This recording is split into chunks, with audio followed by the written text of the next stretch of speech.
Hello दोस्तों, GK उत्कर्ष IQ में आप लोगों को स्वागत है।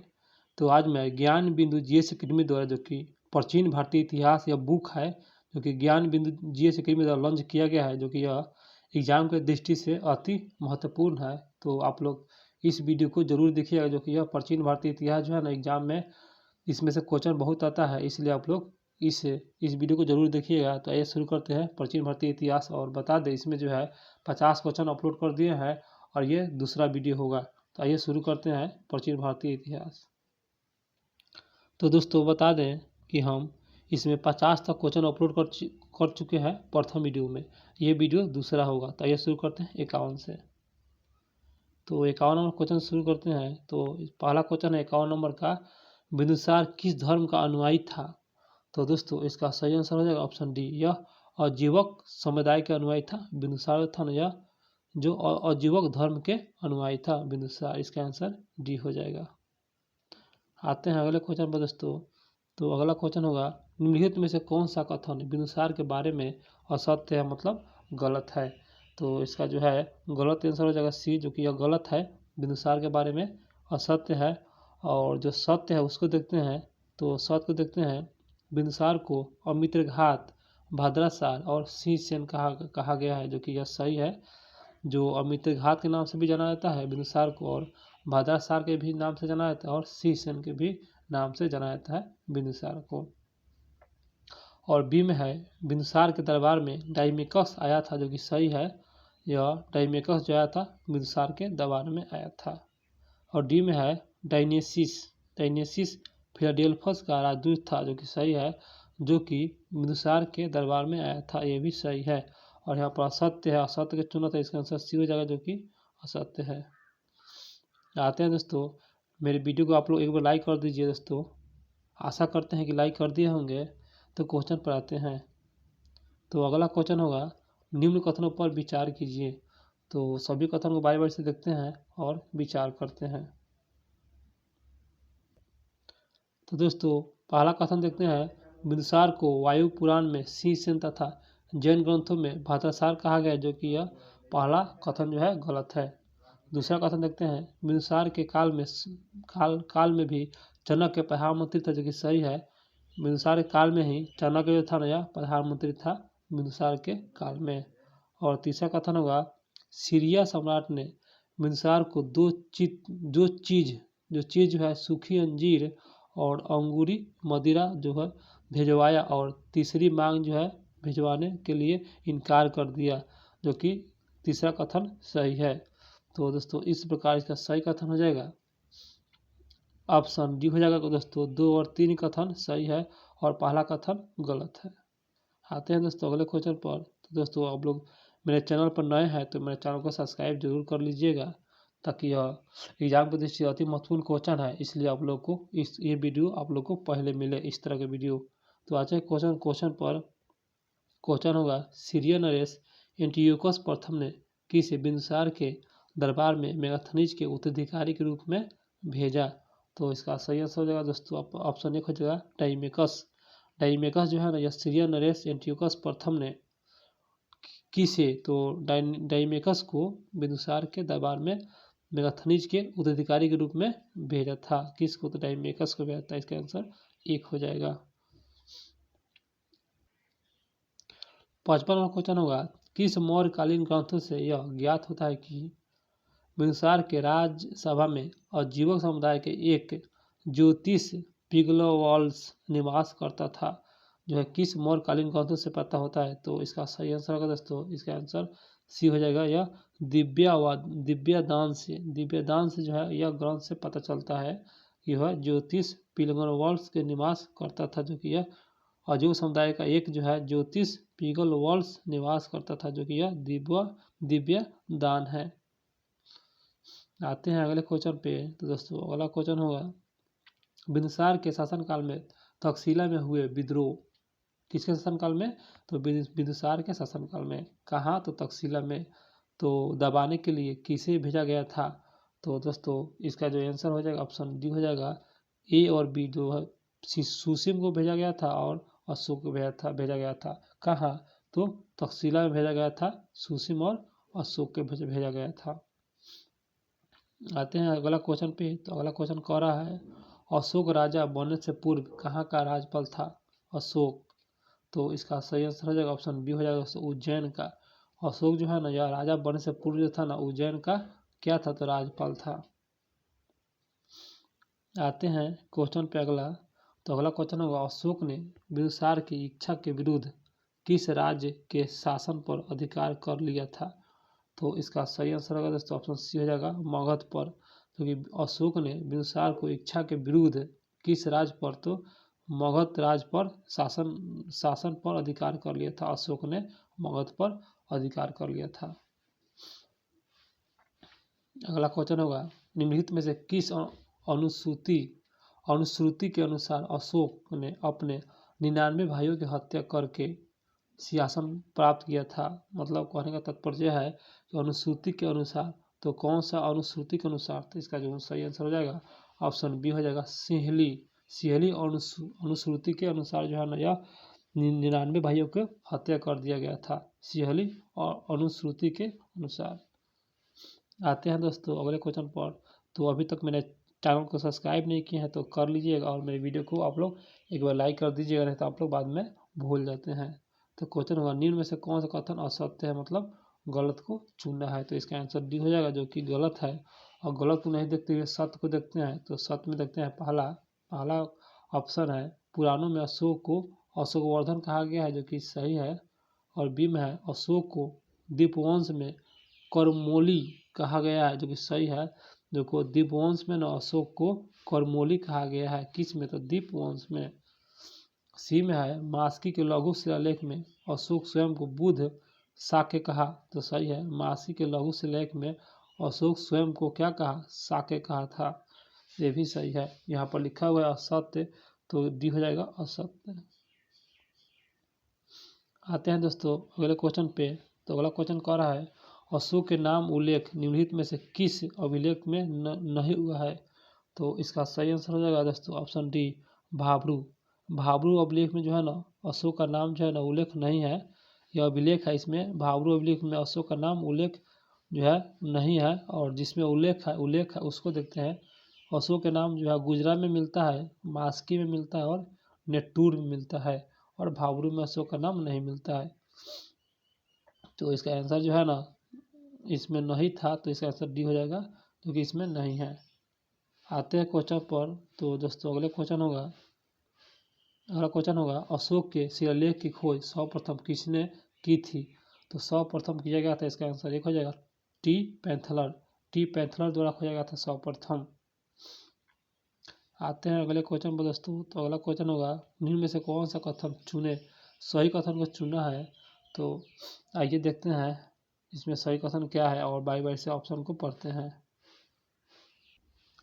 तो दोस्तों इसमें पहला कथन होगा अशोक ने 261 ईस्वी पूर्व में कलिंग पर आक्रमण किया था, जो कि सही है। 261 ईस्वी पूर्व में किया था कलिंग पर आक्रमण अशोक द्वारा। दूसरा कथन है अशोक के समय कलिंग का राजा खारवेल था, जो कि गलत है। सिर्फ एक ही कथन सही है और दूसरा कथन गलत है। और आगे देखते हैं, कथन पर विचार करते हैं। दोस्तों तीसरा कथन होगा अशोक के 13वें शिलालेख में कलिंग युद्ध का विवरण है, जो कि सही है। 13वें शिलालेख में मिलता है अशोक का कलिंग युद्ध का विवरण। तो इस प्रकार इसका सही आंसर होगा दोस्तों ऑप्शन सी हो जाएगा। कथन 1 और कथन 2 ही सही है, कथन 2 है जो है गलत है। तो आते हैं अगले क्वेश्चन में दोस्तों। तो अगला क्वेश्चन हुआ किस प्राचीन ग्रंथों से यह ज्ञात होता है कि अशोक का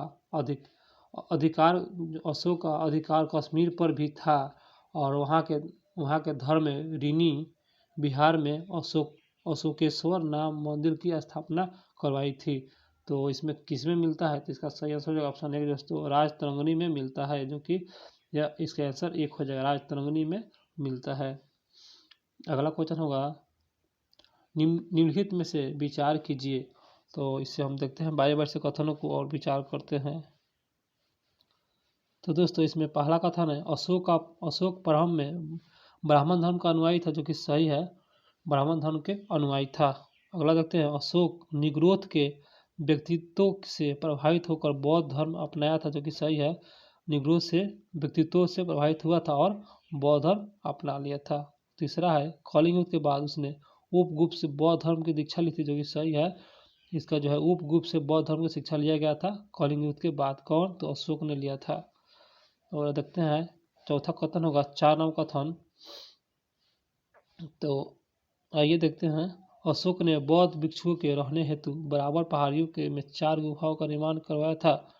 तो दोस्तों इस प्रकार इसका जो है ये जो गलत हो जाएगा, 4 गुफाओं का निर्माण नहीं किया था, इसलिए 4 नंबर कथन गलत है। तो आगे देखते हैं। तो दोस्तों इस प्रकार इसका सही आंसर हो जाएगा ऑप्शन सी हो जाएगा। 1, 2 और 3 ही कथन सही है और 4 नंबर कथन गलत है। तो आते हैं अगले क्वेश्चन पे। तो दोस्तों अगला क्वेश्चन होगा अशोक ने अजगों के लिए रहने हेतु बराबर की पहाड़ियों की 4 गुफाएं का निर्माण करवाया। तो निम्नलिखित में से कौन से एक नहीं है? तो इसका सही आंसर हो जाएगा दोस्तों ऑप्शन सी हो जाएगा। देखो दशरथ गुफा का जो है निर्माण नहीं कराया गया था, और जो अजगों को रहने के लिए जो बराबर गुफा का जो निर्माण किया गया था वो 4 गुफाओं को देखते हैं। लोमर्स ऋषि और कर्ण चोपड़ा और विश्व झोपड़ी ये सब निर्माण किया था, जो कि दशरथ गुफा का निर्माण नहीं कराया गया था अशोक ने। आते हैं अगले क्वेश्चन में दोस्तों। तो अगला क्वेश्चन होगा अशोक ने लुम्बिनी ग्राम को कर मुक्त घोषित करने के बाद कितना भाग कर के रूप में लेने की घोषणा की? तो इसका सही आंसर हो जाएगा ऑप्शन सी हो जाएगा 1/8। दोस्तों 1/8 जो है ना यह लुम्बिनी ग्राम को कर मुक्त घोषित किया, और जो है उसके बाद कितना भाग रूप में लेने की घोषणा की? तो यह 1/8 जो है लेने की घोषणा की थी। याद रखिए 1/8। अगला क्वेश्चन है अशोक ने निम्नलिखित में से किस अभिलेखों में बौद्ध धर्म को त्रिरत्न अपनी आस्था व्यक्त की? तो दोस्तों इसका सही आंसर हो जाएगा ऑप्शन 1 हो जाएगा। भाब्रू अभिलेख में जो है ना यह धर्म को जो है त्रिरत्न में अपनी आस्था को व्यक्त किया था। भाब्रू अभिलेख ने अशोक ने किया था, भाब्रू अभिलेख। तो अगला क्वेश्चन होगा अशोक की धर्म यात्रा की सही क्रम कौन सा है? तो धर्म यात्रा का क्रम बताना है। तो आइए इसे देखते हैं सही क्रम कौन से है। तो इसका सही आंसर होगा दोस्तों इसका 1 हो जाएगा, जो कि धर्म यात्रा के बारे में है। तो पहले बोध गया होगा, उसके बाद कुंसीनगर, उसके बाद लुम्बिनी, उसके बाद अंतिम में कपिलवस्तु। जो कि धर्म यात्रा जो है पहले बोध गया किया गया था अशोक के द्वारा, उसके बाद कुंसीनगर, उसके बाद लुम्बिनी, उसके बाद कपिलवस्तु। इसके अंदर 1 हो जाएगा। आते हैं दोस्तों अगले क्वेश्चन पर। तो अगला क्वेश्चन होगा अशोक के द्वारा भेजे गए धर्म प्रचारक का सही मिलान करें। तो इसका जो सही आंसर होगा दोस्तों इसका आंसर डी हो जाएगा, जो कि यहाँ पर लिखा हुआ है सही मिलान करें। तो दोस्तों आइए इसे हम लोग बारी बारी से मिलान कर देते हैं। धर्म प्रचारक है, उसके बाद स्थान देश है। तो पहला है ऑप्शन में महेंद्र या संघमित्रा, जो कि यह स्थान श्रीलंका का है। धर्म प्रचार किए थे महेंद्र, और श्रीलंका जो प्रचार किए थे ना यह स्थान कौन सा देश में? तो श्रीलंका में प्रचार किए थे महेंद्र और संघमित्रा। और बी में है महारक्षित, जो कि इनका स्थान है यवन देश में, यवन देश में प्रचार किए थे। और उसके बाद सी में है मजिम, मजिम जो है ना यह प्रचार किए थे जो है इसका आंसर हिमालयवर्ती देशों में, जो भी हिमालयवर्ती देश मिलते हैं वो सभी जगह पर मंजिल ने यह प्रचार किए थे। डी में है सोना, सोना या उत्तरा, जो कि यह स्वर्ण भूमि में वहाँ पर प्रचार किए थे। ई में है मध्यंतिक, मध्यांगिनतिक जो है ना यह कश्मीर और गांधार में स्थान में वहाँ पर धर्म प्रचार के कार्य किए थे। तो दोस्तों इस तरह इसका सही आंसर हो जाएगा, मिलान करना था। तो इसका आंसर जो दोस्तों डी हो जाएगा। 1, 2, 3, 4 और 5 हो जाएगा। दोस्तों वीडियो लगता है अच्छा आपको तो मेरे चैनल को सब्सक्राइब जरूर कीजिएगा। तो क्वेश्चन पर आते हैं अशोक ने अपने प्रजा के नैतिक उत्थान के लिए जिन नियमों को संहिता प्रस्तुत की उसे अभिलेख में क्या कहा गया? तो इसका जो सही आंसर हो जाएगा ऑप्शन सी हो जाएगा दोस्तों धर्म कहा गया था, जो कि अशोक ने अपनी प्रजा के नैतिक उत्थान के लिए जिन नियमों का संहिता प्रस्तुत की। तो नियमों का संहिता तो उस अभिलेख में क्या कहा जाता है? तो यह धम्म कहा जाता है, धम्म। आते हैं क्वेश्चन पे। तो क्वेश्चन होगा निम्नलिखित में से कौन सा कथन सही है? सही कथन को चुनना है। तो इस प्रकार जो है दोस्तों इसका आंसर जो है सभी सही हो जाएगा। पहला देखते हैं कथन अशोक के धर्म की परिभाषा बौद्ध ग्रंथ राहुलोबाद सूत से मिलता है, जो कि सही है। यह जो है राहुलोवाद सूत्र से मिलता है। और दूसरा कथन होगा स्वप्न नियंत्रक अशोक की धर्म नीति का मूल सिद्धांत है, जो कि सही है।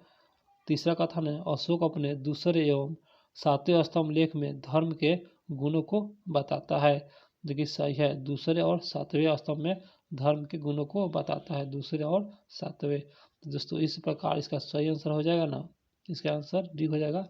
तीनों कथन सही है। आते हैं अगले क्वेश्चन पर। तो अगला क्वेश्चन होगा निम्नलिखित में से किस एक देश में अशोक ने धर्म विचारों पर प्रसारित करने के लिए दूत नहीं भेजा था, जो कि जो है ये जो है ना प्रसारित करने के लिए अशोक ने धर्म के विचारों को प्रसारित करने के लिए दूत नहीं भेजा था। तो कहाँ नहीं दूत भेजा था, इसका आंसर सी हो जाएगा, नेपाल में नहीं भेजा था। आते हैं क्वेश्चन पर। तो भारत में सर्वप्रथम शिलालेख का प्रचलन किसने किया था? शिलालेख, तो इसका आंसर एक अशोक द्वारा कराया गया था शिलालेख का प्रचलन। अगला क्वेश्चन है अशोक के बृहद शिलालेख की संख्या बताना है। दोस्तों इस तरह इसका सही आंसर हो जाएगा, जो कि यह है ऑप्शन डी हो जाएगा, 14 बताया गया है। और आते हैं अगले क्वेश्चन पर। तो अगला क्वेश्चन होगा, यहाँ पर लिखा हुआ है मिलान करें शिलालेख और प्राप्ति स्थल से मिलान करना है। कहाँ से शिलालेख मिला है? प्राप्ति स्थल से। तो आइए इसे देखते हैं बारी बारी से सभी को। तो दोस्तों यहाँ पर लिखा हुआ है ए में है शाहबाज गढ़ी, जो कि यह प्राप्ति स्थल है। कहाँ से प्राप्त हुआ था? तो शाहबाज गढ़ी जो है ना यह प्राप्त हुआ था, यह पेशावर पाकिस्तान से प्राप्त हुआ था। उसके बी में है मानसेहरा, तो मानसेहरा जो प्राप्त हुआ था यह हजारा, जो कि पाकिस्तान में है, यहीं से प्राप्त हुआ था। सी में है कालसी, तो कालसी जो प्राप्त हुआ था यह है देहरादून उत्तराखंड से प्राप्त हुआ था। और डी में है जौगढ़, तो यह तो प्राप्त हुआ था, यह गंजाम जो कि उड़ीसा में है, यहाँ से प्राप्त हुआ था। उसके बाद मास्की जो है यह दोस्तों इसका जो है 2 नंबर हो जाएगा, रायचूर जो कर्नाटक में है, यहाँ से प्राप्त हुआ था। तो दोस्तों इस प्रकार इसका जो सही आंसर हो जाएगा। आते हैं ऑप्शन से। तो इसका सही आंसर आएगा दोस्तों ऑप्शन डी हो जाएगा, 4, 5, 1, 3 और 2 हो जाएगा। आते हैं दोस्तों अगले क्वेश्चन पे। तो अगला क्वेश्चन कह रहा है निम्न में से कौन सा कथन सही है? तो सही कथन को चुना है, तो इसे बार बार से देखते हैं और सही कथन को चुनते हैं।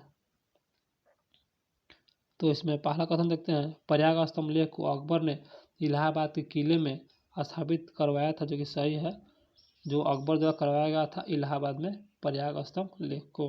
दूसरा है दिल्ली टोपरा स्तंभ लेख फिरोज शाह तुगलक ने टोपरा से दिल्ली लाया था, जो कि सही है। ये जो है टोपरा से दिल्ली लाया गया था, किसके द्वारा? था फिरोज शाह तुगलक के द्वारा। और कथन देखते हैं 3 में दिल्ली मेरठ स्तंभ जो है जहांगीर ने मेरठ से दिल्ली लाया था, जो कि गलत है दोस्तों, यह जहांगीर है, यह गलत हो जाएगा। इसका जो कथन 1 सही है, कथन 2 ही कथन सही है। तो इस प्रकार यहाँ पर देखते हैं कूट दिया हुआ है, तो इसका एक आंसर 1 हो जाएगा, 1 और 2 ही कथन सही है। आते हैं अगले क्वेश्चन पर दोस्तों। अगला क्वेश्चन है रामपुरवा लौरिया और राज तथा लौरिया नंदनगढ़ स्तंभ लेख किस राज्य में है? तो इसका सही आंसर हो जाएगा दोस्तों, इसका आंसर 1 हो जाएगा, बिहार में। रामपुरवा लौरिया अरेराज और लौरिया नंदनगढ़ ये सब बिहार में स्थित है।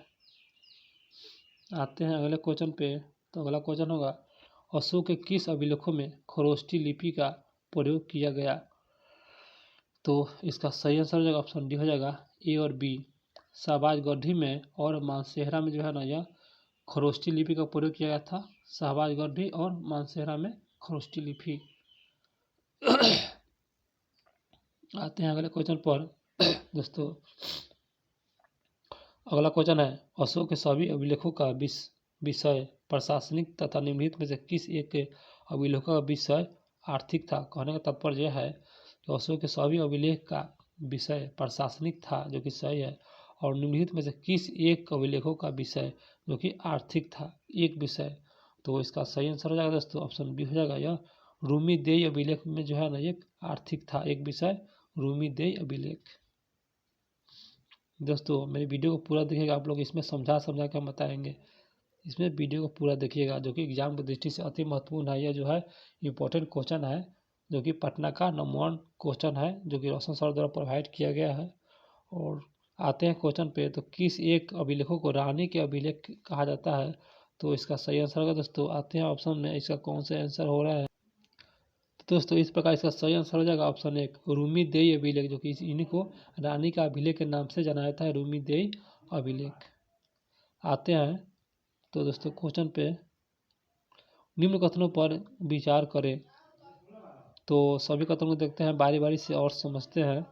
तो पहला कथन होगा, रामपुरवा अभिलेख चंपारण बिहार में स्थित है, जो कि सही है। और इसकी खोज जो है ना 1873 में कार्लाइवर ने किया था, जो कि सही है। 1873 में किया गया था, कार्लाइवर द्वारा किया गया था रामपुरवा स्तंभ लेख को, जो कि चंपारण बिहार में है।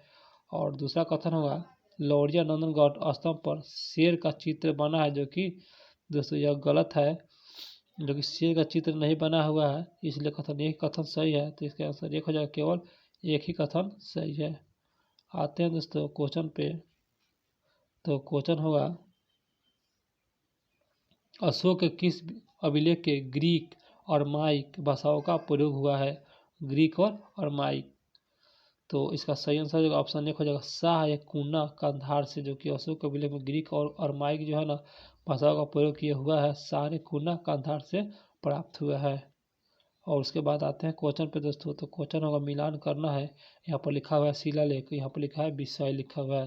तो सभी को बारी बारी से देख लेते हैं और इसे मिलाते हैं। तो दोस्तों देखते हैं बारी बारी से। पहला है ए में, पहला शिलालेख जो कि यह है, पहला शिलालेख जो है दोस्तों पशु बलि की निंदा में से संबंधित है। और दूसरा शिलालेख जो है ना यह संबंधित है, यह जो है चोल पांडे चेर राज्यों के चाचा से संबंधित है। दूसरा जो है ना चोल पांडे चेर और चाचा से संबंधित है। चौथा शिलालेख की बात करते हैं, तो दोस्तों इसमें चौथा शिलालेख जो है ना यह धर्म घोष की घोषणा की गई थी। इसमें चौथा शिलालेख में धर्म घोष की घोषणा से संबंधित है। और आठवां शिलालेख, तो आठवां शिलालेख दोस्तों यह है, यह जो धर्म यात्रा का उल्लेख इसमें विषय में वर्णित है। आठवां शिलालेख में जो है ना धर्म यात्राओं का उल्लेख वर्णित है। और इस प्रकार यहाँ पर लिखा है ई में 13वां शिलालेख, जो कि दोस्तों इसका आंसर कथन 3 में हो जाएगा, अपराध करने वाली को अवांतरिक जातियों का उल्लेख है। इसका जो है 3 से संबंधित है कथन 13वां शिलालेख, अपराध करने वाली अवांतरिक जातियों का उल्लेख। तो दोस्तों इस प्रकार कथन देखते हैं, तो इसके बाद कथन जो हो जाएगा यह बी हो जाएगा, 5 4 2 1 और 3 हो जाएगा। आते हैं क्वेश्चन पे, तो मौर्यकालीन समाज वन व्यवस्था का उल्लेख किस अभिलेख में किया गया है? जो कि मौर्यकालीन समाज जो है वन व्यवस्था का जो है ना उल्लेख किस अभिलेख में किया गया है? तो दोस्तों ये जो इसका सही आंसर हो जाएगा ऑप्शन सी हो जाएगा, 5वां अभिलेख में किया गया है। वन व्यवस्था जो है ना उल्लेख 5वां जो कि अभिलेख से संबंधित है। आते हैं क्वेश्चन पे, तो दोस्तों अगला क्वेश्चन होगा, किसका मिलान गलत है और गलत को ही चुनना है? तो इसका आंसर डी हो जाएगा, जो कि गलत है। तो गलत को नहीं देखते हुए सही को देख लेते हैं। मानसेहरा जो कि हजारा, और सोपारा जो कि थोन, और अहरौरा जो कि मिर्जापुर। यहाँ पर गलत है, इसका आंसर डी हो जाएगा गलत। अगला क्वेश्चन होगा, निम्नलिखित में से कौन सा कथन सही नहीं है, मतलब गलत है? तो इसका आंसर बी हो जाएगा, जो कि गलत है। और गलत को नहीं देखते हुए सही को देखते हैं। तो यहाँ पर लिखा है सर्वोर्धम संभाव, जो कि 12वां शिलालेख से संबंधित है। सर्वोर्धम संभाव जो है ना 12वां शिलालेख से संबंधित है। और उसके बाद आगे भी देख लेते हैं। और दोस्तों यहाँ पर लिखा है बी में, सभी मनुष्य मेरी संतान की तरह है, जो कि तीसरा शिलालेख जो कि गलत है। और उसके बाद आगे देखते हैं, पहला तो सही है। दोस्तों यहाँ पर लिखा है सी में, सभी संप्रदायों के लिए सहिष्णुता की बात 7वां शिलालेख से संबंधित है, जो कि सही है। सहिष्णुता जो है 7वां शिलालेख से संबंधित है। डी में है आत्मनियंत्रण की शिक्षा, जो कि 6ठा शिलालेख में, जो कि सही है। तो इस प्रकार बी जो है गलत हो जाएगा, सभी सही हो जाएगा। आते हैं दोस्तों, यहाँ पर लिखा हुआ है मिलान करें, तो यहाँ पर प्रांत है, यहाँ पर राजधानी है। तो सभी को मिलान करते हैं बारी बारी से। तो यहाँ पर लिखा है दोस्तों, प्रांत में है उत्तरापंथ, तो उत्तरापंथ जो है राजधानी हो जाएगा तक्षशिला हो जाएगा। और यहाँ लिखा है अवंती, तो अवंती राजधानी उज्जैन हो जाएगा या उज्जैनी हो जाएगा। यहाँ पर लिखा है कलिंग, तो कलिंग राजधानी तोसली हो जाएगा। यहाँ पर लिखा है दक्षिणापथ, तो दक्षिणापथ की राजधानी दोस्तों यह हो जाएगा स्वर्णगिरी। और यहाँ पर लिखा मध्य प्रांत, तो यह हो जाएगा पाटलिपुत्र। फिर से देखते हैं उत्तरापंथ जो कि तक्षशिला, अवंती जो कि उज्जैनी, और यहाँ पर कलिंग की राजधानी तोसली। यहाँ पर लिखा है दक्षिणापथ की राजधानी स्वर्णगिरी, और यहाँ पर लिखा हुआ है मध्य प्रांत जो कि पाटलिपुत्र राजधानी। तो दोस्तों इस प्रकार इसका सही आंसर हो जाएगा ऑप्शन सी हो जाएगा 2, 1, 5, 3 और 4 हो जाएगा। आते हैं दोस्तों क्वेश्चन पे, तो क्वेश्चन होगा अभिलेखों में किस शासक का उल्लेख प्रियदर्शी एवं देवनाम प्रिय जो है मिलता है, मतलब रूप में किया गया है, प्रियदर्शी और देवनाम प्रिय। तो इस सही आंसर हो जाएगा ऑप्शन डी हर्षवर्धन, क्योंकि प्रियदर्शी और देवनाम प्रिय जो है मिलता है यह हर्षवर्धन में मिलता है। हर्षवर्धन के शासक जो है यह नाम मिलता है प्रियदर्शी और देवनाम प्रिय। अगला क्वेश्चन होगा किस शिलालेखों में अशोक ने कहा है कि राजा की कीर्ति का मूल्यांकन प्रजा की नैतिक उन्नति से की जाती है। तो इसका सही आंसर है ऑप्शन 1 10वें धर्म शिलालेखों में यह बात कहा गया है, 10वें धर्म शिलालेख। आते हैं दोस्तों क्वेश्चन पे, तो क्वेश्चन होगा अशोक के किस एकमात्र पुत्र का उल्लेख लघु स्तंभ लेख में किया गया। तो इसका सही आंसर जो ऑप्शन सी हो जाएगा तीवर। तीवर जो है ना, तीवर लघु स्तंभ में यह किया गया है, तीवर जो एकमात्र पुत्र का उल्लेख है तीवर। अगला क्वेश्चन होगा किस मौर्य शासक ने गया जिले में नागार्जुनी गुफा, मतलब नागार्जुनी गुफा पर अजूबों के लिए 3 गुफाओं का निर्मित करवाया था। तो इसका सही आंसर ऑप्शन सी दशरथ द्वारा कराया गया था, दशरथ। आते हैं क्वेश्चन पे, तो अशोक के अतिरिक्त किस और एक मौर्य शासक ने देवनाम प्रिय की उपाधि धारण किया था। तो इसका सही आंसर ऑप्शन 1 दशरथ ने धारण किया था जो है। एक मौर्य शासक ने देवनाम प्रिय उपाधि धारण किया था, दशरथ भी धारण किया था। अशोक के अतिरिक्त भी देवनाम प्रिय दशरथ द्वारा धारण किया गया था। आते हैं क्वेश्चन पे, तो मौर्य वंश के अंतिम शासक बता देना है। तो बहुत आसान क्वेश्चन है, तो ऑप्शन पर तो दोस्तों इस प्रकार इसका सही आंसर हो जाएगा बृहद्रथ, जो कि अंतिम शासक बृहद्रथ को माना जाता है। आते हैं क्वेश्चन पे, तो निम्न में से कौन सा कथन सही है, तो सही को चुनना है। तो पहला ऑप्शन देखते हैं मौर्य काल में उच्च अधिकारी को तीर्थ कहा जाता है, जो कि सही है, तीर्थ कहा जाता है मौर्य काल में उच्च अधिकारी को। कथन 2 में है समाहर्ता राजस्व विभाग का प्रधान होता है, जो कि सही है, समाहर्ता जो है राजस्व विभाग का प्रधान होता है। और कथन 3 में है प्रतिष्ठित या फौजदारी न्यायालय को न्यायाधीश होता है, जो कि सही है। कथन 4 में है प्रशासता राजकीय आज्ञाओं के लिए लिखने वाला प्रमुख अधिकारी था, जो कि सही है। प्रशासता जो था ना राजकीय आज्ञाओं को लिखने वाला प्रमुख अधिकारी था, कौन, तो प्रशासता। तो दोस्तों इस प्रकार सभी कथन सही है, तो यहाँ पर लिखा हुआ है दोस्तों डी सभी कथन सही है। आते हैं दोस्तों क्वेश्चन पे, तो किसका मिलान गलत है, तो गलत मिलान के चुनना है, तो इसका आंसर सी हो जाएगा, जो कि गलत है। सही को देखते हैं कर्मांतिक, कर्मांतिक का मतलब होता है उद्योग एवं कारखानों का प्रधान है, मतलब कर्मांतिक जो था ना यह उद्योग और कारखानों का देखरेख करता था। बी में है व्यवहारिक का जो है ना दीवानी न्यायालय का प्रमुख न्यायाधीश था, व्यवहारिक जो था ना दीवानी न्यायालय का प्रमुख न्यायाधीश। और डी में है ऑटोविक, ऑटोविक जो था ना वन विभाग का प्रधान अधिकारी था, ऑटोविक वन विभाग का प्रधान अधिकारी था। दोस्तों इस क्वेश्चन में ये सब डीपली है, ताकि एग्जाम में ना डीपली कुछ क्वेश्चन आते हैं जो हर कोई छोड़ देता है, इसलिए आप लोग नहीं छोड़िए, इसको बना दीजिएगा, तो आप लोग को मेट में भी नाम आ जाएगा। आते हैं अगले क्वेश्चन पे, तो क्वेश्चन होगा मौर्य काल में प्रांत को क्या कहा जाता है। तो इसका सही आंसर है ऑप्शन डी चक्र कहा जाता है, प्रांत को चक्र कहा जाता है। किस काल में, तो मौर्य काल में। आते हैं क्वेश्चन में दोस्तों और साथ में कुल कितने तीर्थ अधिकारी का उल्लेख है। तो इसका सही आंसर है दोस्तों, इसके अंदर डी हो जाएगा 18। 18 जो है ना कितने कुल और शास्त्र में कुल कितने तीर्थ अधिकारी, तो 18 अधिकारी का उल्लेख है और शास्त्र में। आते हैं दोस्तों क्वेश्चन पे, तो मिलान करना है। यहाँ पर अध्यक्ष, यहाँ पर संबंधित विभाग है, तो इसे देखते हैं बारी बारी से।